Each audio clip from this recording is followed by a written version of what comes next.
வேலூரில் துரைமுகனுக்கு 87 வயசில் இது தேவையா? அவரால் நிற்க முடியல, நடக்க முடியல. ஒரு மனுஷனுக்கு ஆசை என்பது இருக்கலாம், பேராசை இருக்கக்கூடாது. கலைஞர் இருந்தார் இல்லை சார், அவர் இறக்குற வரைக்கும் அதுவே பேராசை தாங்க.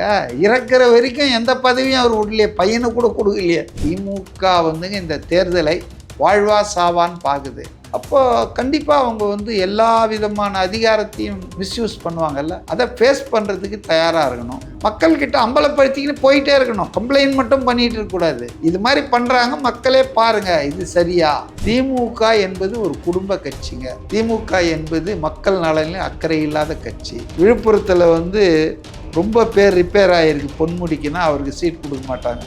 இப்போ வேற யாருக்கும் கிடைக்காது, பொன்முடிய மகனுக்கு தான் கொடுப்பாங்க. இப்போ சின்ன பசங்கள்லாம் ஓம் சக்தி பராசக்தி திமுக ஒரு தீய சக்தின்னு பாடிட்டு இருக்காங்க. அது மாதிரி அவர் பேசினாருன்னா அவர் வாயிலேருந்து வந்ததுன்னா அதுக்கு ரொம்ப மதிப்பு மரியாதை ஜாஸ்தி. ஒருத்த கட்சி நிற்கிது, அந்த கட்சி சக்க 5ன்னு ஒதுக்குறீங்க, 4ன்னு ஒதுக்குறீங்க.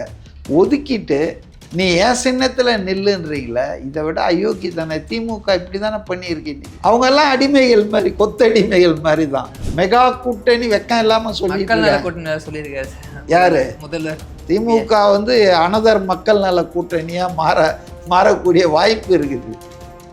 சித்திரைவன் மீடியா நேயர்களுக்கு வணக்கம். இன்று நம்முடைய அரசியல் விமர்சகர் மதிவானன் சார் அடைஞ்சிருக்காரு. வணக்கம் சார். வணக்கம். வேலூரில் துரைமுகனுக்கு 87 வயசில் இது தேவையா?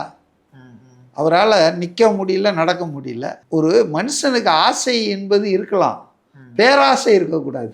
கலைஞர் இருந்தார் இல்லை சார், அவர் இறக்குற வரைக்கும் அதுவே பேராசை தாங்க. இறக்குற வரைக்கும் எந்த பதவியும் அவர் விடலையே, பையனு கூட கொடுக்கலையே.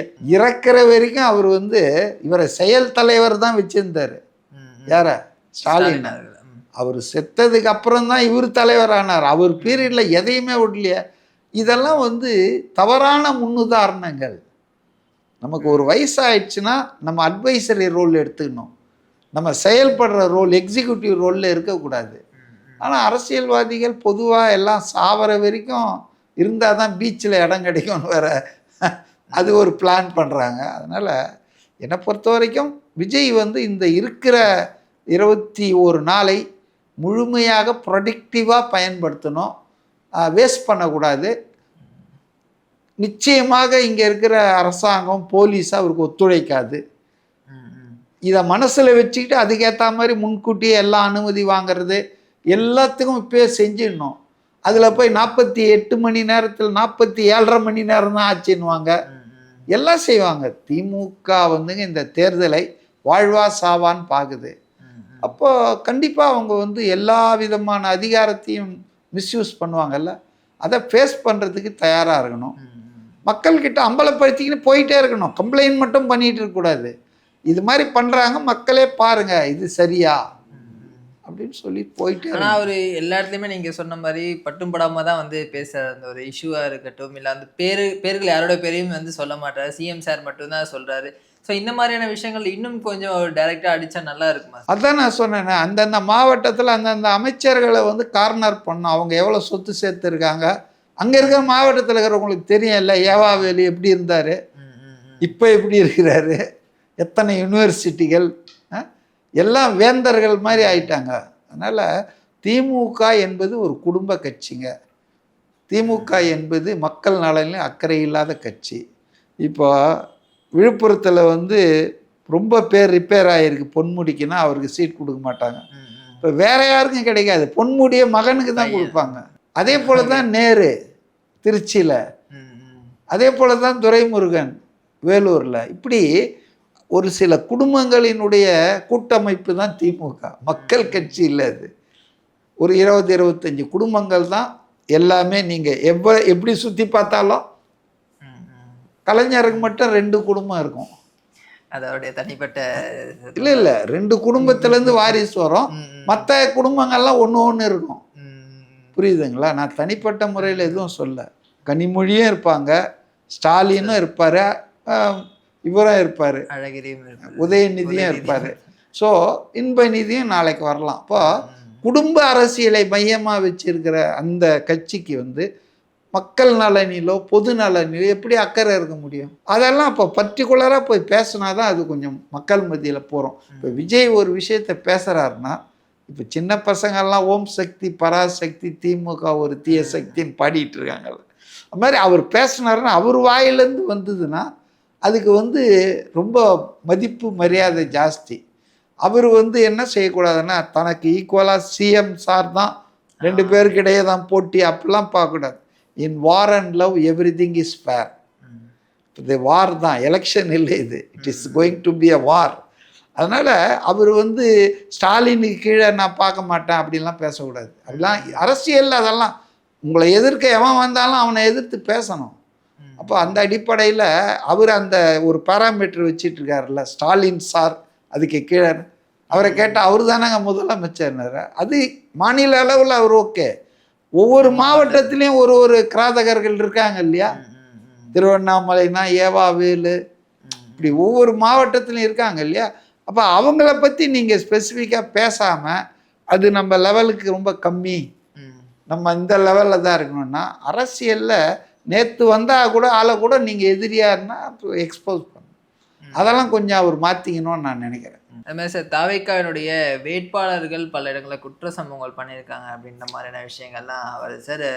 குறிப்பாக வந்து பூந்தமல்லியினுடைய வேட்பாளர் வந்து ஒரு பாலியல் ரீதியிலான ஒரு பிரச்சனையை அவர் வந்து கொடுத்துருக்காரு அப்படின்ற மாதிரி வழக்கு பதிவுலாம் பண்ணியிருக்காங்க சார். இதெல்லாம் எப்படி பார்க்குறீங்க? இதெல்லாம் விஜய் அவர்கள் பார்த்து தானே வந்து வேட்பாளர் செலக்ட் பண்ணியிருப்பாங்க. பாருங்க, நீங்கள் வந்து 100% நல்லவன் ஒருத்தனும் கிடையாதுங்க. நான் அடிக்கடி சொல்கிறது தான், 51% நல்லவன் தான் நல்லவன் சொல்லிடுறோம், 51% கெட்டவனை கெட்டவன் சொல்கிறோம். கெட்டவன்கிட்டையும் 49% நல்ல குணம் இருக்கும், நல்லவன்கிட்டையும் 49% கெட்ட குணம் இருக்கும். ஸோ இப்படி தான் நம்ம பொதுவாக நல்லவன்றோம். ஸோ 100% நான் நல்லவன் எவனா சொன்னான்னா அவனை மாதிரி அயோக்கியம் எவரும் இல்லை.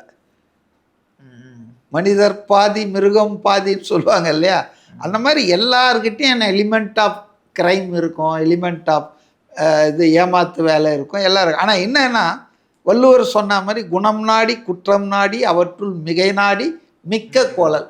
ஒரு ஆளை எப்படி ஜட்ஜ் பண்ணுறோம், அசஸ் பண்ணுறோன்னா 60% இவர் வந்து இப்போ நல்லவராக இருக்காருன்னா 40% விட்டுருவாங்க. அது குறைவாக தானே இருக்கு. இப்போ அந்த மாதிரி தான் நம்ம பார்த்துக்கணும். அதனால் 100% நல்லவன்னு 100% எல்லாத்தையும் பார்த்து இல்லை.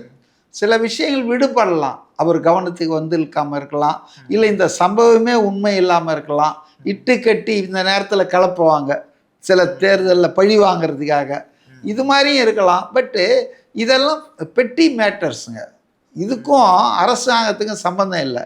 நாளைக்கு இவங்க அரசாங்கத்துக்கு வந்தால் இல்லைங்க இப்படி கொள்ளை அடிச்சிட்டு இருக்கிற வழிப்பறி பண்ணியிருக்காரு சொன்னார் பாருங்க. ஒருத்தர் சொன்னார், ஒரு அமைச்சர் திருட்டு குற்றத்தில் ஜெயிலுக்கு போனவர் இப்போ அமைச்சராக இருந்தார், அவர் பெரிய தலைவராக இருக்கார் அப்படின்லாம் சொன்னார். பேர் சொல்ல அவர் நாகரிகம் கருதி சொல்ல. இப்போ அந்த மாதிரி ஆளெல்லாம் நீங்கள் கேண்டிடேட்டாக போட்டு திமுகவில் ஜெயிச்சு அமைச்சராகவே ஆக்கியிருக்கீங்க. யாரை? திருட்டு குற்றத்தில் போனவன். அதனால் வந்துங்க இதெல்லாம் வந்து சில்லற மேட்ருங்க, அதாவது டைவர்ஷன். இதெல்லாம் அந்த கட்சியில் இருக்கிற பெண் நிர்வாகி யாரோ கம்ப்ளைண்ட் கொடுத்ததா பார்த்தேன். எல்லாமே விலை போவாங்க. ஒரு தேர்தல் நெருங்க விலை போவாங்க கொஞ்சம் பேர் கட்சிக்காரங்க. இப்போ காங்கிரஸ் கட்சியில் பெரிய அடிதடி நடந்துட்டுருக்கு தெரியும்ல. ஜிகே மணியுடைய பையன் திருக்குமரனா இருந்தால் காங்கிரஸ் கட்சியில் போய் டெல்லியில் சேர்ந்தே 5 நாள் தான் ஆச்சு. இப்போ அவர் ஒரு தொகுதி ஒதுக்கீட்டில் அவர் பேர் இருக்கான் 28ல் 1. அதாங்க இப்போ காங்கிரஸ்காரங்க பெண்ணாகரம் அவங்க அப்பா தொகுதிங்க ஜிகே மணி.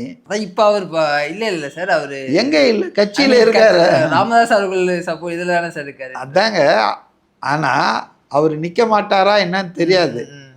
அப்போ பெண்ணாகரத்துக்கு இவர் வராருன்னா அப்போ அவர் இல்லை நிற்கலன்னு தான் அர்த்தம். ஸோ அதனால் வந்துங்க நம்ம பொறுத்தவரையில் வந்து எல்லா கட்சிகள்லையும் இந்த தேர்தல் காலத்தில் வேட்பாளர் அறிமுகும்போது கரைச்சல் இருக்கும், கதறல் கொஞ்சம் சத்தமாக இருக்கும். திமுகவில் தாம்பரம் எஸ்ஆர் ராஜா அவர் சிட்டிங் எம்எல்ஏ, ஆனால் அவருக்கு சீட்டு கொடுக்கல, அதுக்கு பதிலாக யாரோ ஒரு பெண்மணியை போட்டிருக்காங்க. ஒரே கலாட்டா நடந்துட்டு இருந்தது. டிஆர் பாலுவை கேரோ பண்ணிட்டாங்க. அடுத்த நாள் அண்ணா அறிவாலய திமுக ஹெட் குவார்ட்டரில் வந்து பல 100 பேர் ஆர்ப்பாட்டம் பண்ணிட்டு இருந்தாங்க. காங்கிரஸில் சொல்லவே வேணாம் வச்சிங்களா. எல்லாம் இப்போ மதிமுக ஒருத்தர் ரிசைன் பண்ணியிருக்காரு, சென்னை தெற்கு ஏதோ, எனக்கு வந்து சீட்டு கொடுக்கல. அவர் என்ன பண்ணுவார், கொடுத்ததே 5, அதில் 4 வந்து 4 தான் அவங்களுக்கு, 3 வந்து உதயசூரியன் சின்னத்தில். அதாவது இந்த சின்னத்தில் நில்லுங்கன்னு சொல்கிறாங்க பாருங்க, அது ரொம்ப அநியாயம். பாசிசம், இதை விட பாசிசம் வேற எதுவும் இல்லை. ஒருத்த கட்சி நிற்கிது, அந்த கட்சி சக்க 5ன்னு ஒதுக்குறீங்க, 4ன்னு ஒதுக்குறீங்க, ஒதுக்கிட்டு நீ ஏன் சின்னத்தில் நில்லுன்றீங்களே, இதை விட அயோக்கி தானே. திமுக இப்படி தானே பண்ணியிருக்கு இன்னைக்கு. அது 165 தொகுதியிலேயே ஏதோ நிற்கிது, 64 தொகுதியில். ஆனால் ஒரு 10-20 பேர் அதன் சின்னத்தில் நிற்கிறாங்க. அவங்கெல்லாம் அடிமைகள் மாதிரி, கொத்தடிமைகள் மாதிரி தான். ஜெயிச்சிட்டாங்கன்னா திமுகவினுடைய சட்டமன்ற கொறடா போடுற எந்த உத்தரவையும் அவங்க மீற முடியாது. இல்லை நாங்கள் இந்த கட்சினா இது ஆமாம், இல்லை இல்லை, for every practical purpose in assembly they will be considered as DMK member of அசம்பிளினா அவர் டிஎம்கேலாம் அவர் பேர் வரும். இதெல்லாம் அநியாயம், அக்கிரமம். நீதிமன்றங்கள் இதெல்லாம் தலையிடணுங்க. அது எப்படிங்க ஒரு கட்சியில் இருக்கிறவன் இன்னொரு கட்சியில் வந்து மெம்பராக சட்டசபையில் இருப்பான், சட்டசபைக்கு வெளியே அந்த கட்சியில் இருப்பான், மதிமுகவில் இருப்பான். இதெல்லாம் ஏமாற்றி வேலை. இந்த கூட்டணி பிஸ்னஸே ஒழிக்கணுன்றேன் நான். தனித்தனியாக நில்லுங்க, ஆனால் போஸ்ட் எலெக்ஷனில் கூட்டணி வைக்கலாம். இப்போ உங்களுக்கு தனித்தனியாக நின்று நீங்கள் ஓட்டை வாங்கிட்டு யாருக்கும் சீட்டு கிடைக்கல, இல்லை கூட்டணி ஆட்சியின் போது அப்போ நீங்கள் ஒன்றா சேர்ந்து ஆட்சி அமைக்கலாம். போஸ்ட் எலெக்ஷன் சீனரியோ வேறு. ஆனால் இவங்க எலெக்ஷனுக்கு முன்னாலேவே கூட்டணி வச்சு ஓட்டெல்லாம் பொறுக்குறாங்க பாருங்கள், 50 ஓட்டு 100 ஓட்டை. இதெல்லாம் அயோக்கியதானம். இது வந்து உண்மையிலே ஜனநாயகத்துக்கு ஏற்புடையதல்ல இந்த கூட்டணி. இதை வேற பெருசா மெகா கூட்டணி வெக்கம் இல்லாமல் சொல்லியிருக்காரு. யாரு முதல்ல?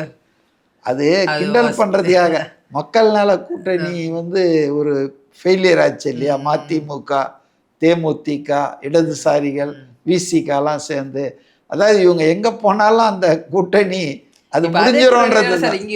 ஆமாம் ஆமாம், திமுக வந்து அனதர் மக்கள் நல கூட்டணியாக மாறக்கூடிய வாய்ப்பு இருக்குது. அது மாதிரி காங்கிரஸ்ல இன்னும் அந்த உட்கட்சி பிரச்சனைகள் போயிட்டு தான் சார் இருக்கு. ராகுல் காந்தி அவர் இன்னும் வாழ்த்தி ட்வீட் கூட போடல. அவருக்கு என்ன பிரச்சனை? எதுக்கு ட்வீட் போடணும்? அவரோட கட்சி சார். இருக்கட்டங்க, அவங்க கட்சி ஏற்கனவே இருந்துட்டு தானே இருக்குது. ஒவ்வொரு முறையும் வாழ்த்தணுமா அவரு? எனக்கு கேரளால தேர்தல் ஏப்ரல் 9ஆம் தேதி. இப்போ இன்னைக்கு கூட நேற்று கூட கண்ணூர்லேயே இப்போ எங்கே போனார், கோட்டயம்லாம் பண்ணிட்டு இருக்காரு. சரி, அது 9ஆம் தேதி, இன்னும் 8 நாள் தான் இருக்குது. அங்கே அவங்க ஆட்சியை பிடிக்க போகிறாங்க. காங்கிரஸ் அங்கே வந்து ஜெயிக்க போகுது, ஆட்சியை பிடிக்க போகுது. இப்போ அங்கே இம்பார்ட்டன்ஸ் கொடுக்காம இங்கே ஏதோ ஒரு 28 சீட் போட்டிருக்கலாம்ல சார். அதாவது நீங்கள் கேட்கறதுன்னு அர்த்தம் எனக்கு புரியுது. அவர் விரும்பலைங்க இந்த கூட்டணி தொடர்வதை. திமுகவுடன் காங்கிரஸ் தொடர்வதை விரும்பலை. எனக்கு கிடைச்ச தகவல் என்னன்னா, காங்கிரஸில் இருக்கக்கூடிய அகில இந்திய தலைவர் சோனியா காந்தி இவங்களெல்லாம் கொஞ்சம் ஆசை காட்டி இந்த எலெக்ஷனுக்கு இவ்வளோ பணம் தரோம், உங்களுக்கு அவ்வளோ டொனேஷன் தரோம்லாம் சொல்லி பணத்தால் தான் இந்த கூட்டணி உருவாக்கி இருக்குது திமுகன்னு எனக்கு வந்த தகவல். காங்கிரஸ் இல்லாத பணமா சார்? சரி, உங்ககிட்ட பணம் இருக்குது, உங்களுக்கு ஒரு 100 கோடி ஒருத்தர் தரேன்னாருன்னா என்கிட்ட நிறைய பணம் இருக்குது வேணான்னுவீங்களா? இல்லை, பணத்தோட கட்சியினுடைய நலன் தானே சார் அங்கே முக்கியமாக. அது அதனால தான் ராகுல் காந்தி இதில் இன்ட்ரெஸ்ட் இல்லாமல் இருக்கார். தமிழ்நாட்டில் காங்கிரஸ் கட்சி வந்து கழுதை தேர்ந்து கட்டெரும்பாயிருக்கு, அடுத்த எலெக்ஷனில் சிற்றெரும்பு ஆகிடும்னு நினைக்கிறேன்.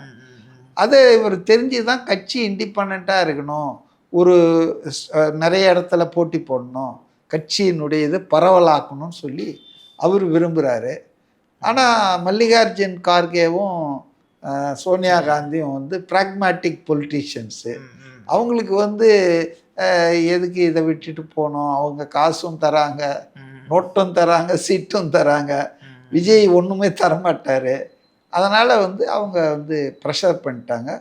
அவர் பர்சனலாக ஐ திங்க் அவர் வருவாரான்னு கூட நான் சந்தேகம் யோசிக்கிறேன். பிரச்சாரத்துக்கு சார்? ஆமாம், பிரச்சாரத்துக்கு அவர் வருவாரா, இல்லை பிரியங்கா காந்தி அவங்கள மட்டும் விட்டுருவாங்களா அப்படின்னு நமக்கு தெரியல. அதனால் is not happy over the alliance, அது எனக்கு தெரியும். நம்ம அடுத்தடுத்த நிகழ்வில் தொடர்ந்து பேசலாம் சார். தகவலுக்கு ரொம்ப நன்றி சார். ஓகே.